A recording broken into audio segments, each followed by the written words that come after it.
welcome back to my channel. Today I'm going to be teaching you how to make jollof rice, or Tiebou Diene as they call it, or in Togo we call it Gras. So you will need some fresh tomato, you will need red pepper, you will need cabbage, you will need some green pepper, your tomato paste, and I add in some potatoes. Some people add in cassava. You will also need onions, a lot of onion if you like onions, and most importantly you need pepper. Like, I love pepper, so I put in all this pepper, and what you would do is to blend it in order to get that spiciness going. So that being said, other ingredients are also very welcome. I know many people use eggplants. Many people add in different vegetables in order to make it look more healthy and more green and more healthy. So what you will do first is, as you can see here, go ahead and be cutting your first ingredients you will need. So for these first ingredients, I cut tomatoes, my fresh tomatoes. I cut the red peppers and the yellow pepper. Then I cut my onion. So I cut my onion this way, in cubes or squares as they call it. I'm not sure. I cut them in cubes in order to have them cook quickly when I put them in the oil. So yeah, this is an option you can use. And also, this video is also teaching you about how to make your tomato stew. This is basically how I make, even though sometimes I, instead of cutting the red pepper and the tomato and the yellow pepper, I blend them. You can also do it this way. Very simple. You just cut them and then you make it as I did it in this video for the jollof rice. Okay, so now that you have cut everything, you have your onions cut, your red pepper, all your pepper cut, your tomato cuts. The next thing you will do is put oil in a pan and put on your stove, and then put in some oil. By some oil again, I mean a lot of oil. Sadly, a lot of African dishes come in with using a lot of oil. So yeah, you put in your oil, you let it stay for a couple minutes for the oil to get hot, and then you pour in your onions.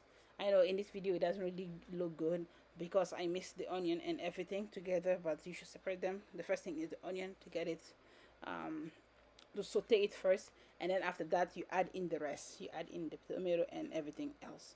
Then you will keep mixing. What you will do is mix it, just keep mixing it, and then you will have to cover it and let it stay. Of course, while you cover, in everything I'm saying, whenever you cover something, just remember to keep checking on it from time to time.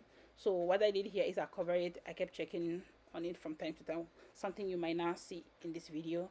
So yeah, you check from time to time, and while that is cooking, you go and cut the other ingredients that you will need later in the cooking. So these ingredients are the potato, as I said. Some people use cassava, then your carrots, and then your cabbage. So in this video I cut my carrots small because my family members refuse to eat huge carrots in my Tiebou Diene. But what I have usually seen from when I was in Senegal, you have like the carrots very huge in the Tiebou Diene, looking nice, all that. By then, again, I cut it this way. You can cut it any way you want. Same thing with the potatoes. You can either just drop them in like that or cut them as I did in this video. Okay, so all this you're doing it while you're waiting for your tomato and everything you put in to be sauteed or to be cooked. So the next thing I did is open up my can of tomatoes. I do it this way. If you're African, you know this is the way. I know in the US they have that thing you use to open the can open up, but I don't know how to use that. So yes, open your tomato. What I do is put everything together so that when I need it, everything, because here I'm using small cans, so I'm putting everything in a bowl so that when I need it, it's easier to just pour it. So yeah, that's what I'm doing here. You just put them all in a bowl, and then after that you go back to checking your tomato and everything you have mixed on the stove.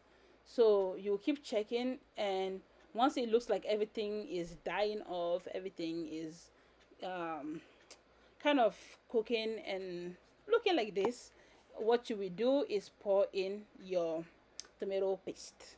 So what I did here, I poured it in. I went off camera and then I made sure I could put everything because I was holding my phone. Then after that you will mix, And by the way, I ended up changing my bowl because I didn't know this thing was gonna be a lot, so you might have noticed. Then yeah, what I add in here is either you can either use baking soda, but this thing is called akam that we use. I think I mentioned it in my previous video. You guys already know if you have watched my previous video. Then you add that to reduce the sourness of the tomato paste. And another thing you will do is put in your spices. Again, you guys, if you watch my previous video, you know what I use as my spices. My spices. So yeah, then those are the two things you need for now. You mix them and you just let it sit. Of course, again, you're gonna keep checking on it from time to time. You're gonna keep mixing, checking on it, and after a couple minutes I put in my cubes, my maji poulet, as we call it in Togo, maji poulet. um or you can just use adobo. Many people use adobo. Yeah, so you put in that and add in your salt to your likings. And yeah, this is basically the stew, the tomato stew, basically. So while you allow your tomato stew to finish cooking, you move to the next step, which is the rice. So it's important for you to get a good result to use broken rice. So yes, make sure you use the broken rice to enjoy your chebgen or your jollof rice much better. So what you will do is wash your rice, of course, all the time. Remember to wash your rice. And this is the most important part of the cooking.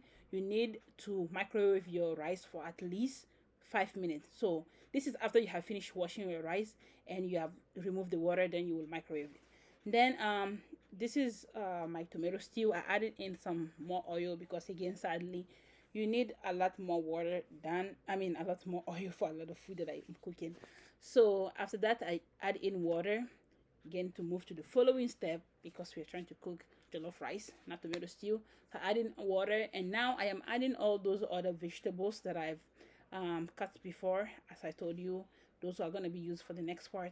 So which is the cabbage, the carrots, the potatoes. So again, if you have other vegetables, you just mix them in, like eggplants, like cassava, and all that.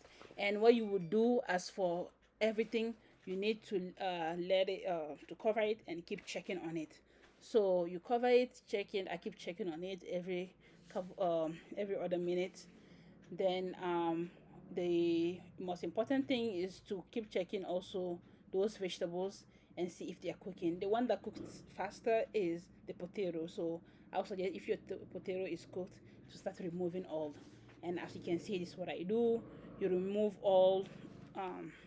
You're going to be removing all the the vegetables that you put in order to move to the following step.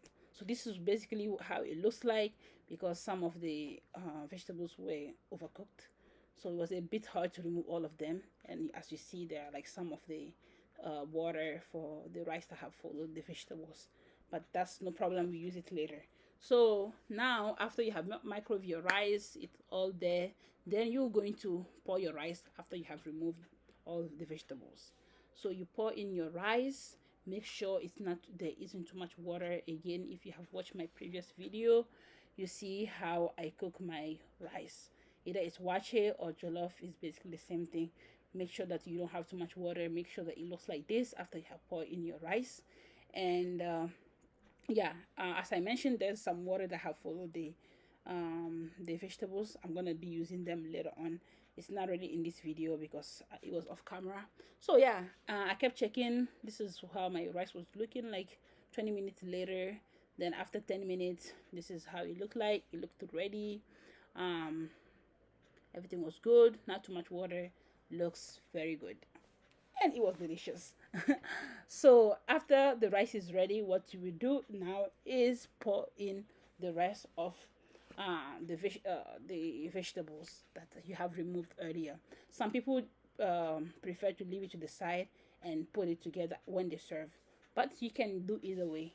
Put it back in, mix it a bit from the sides, or just leave it like that. So basically, this is your jollof rice, or your cheboujan, as the Senegalese people call it, ready to be eaten. And yeah, thank you for coming back to my channel. I hope you enjoy this. I really enjoyed this food. This was like a fight. There was like a fight in my house over this food. So thank you and bye.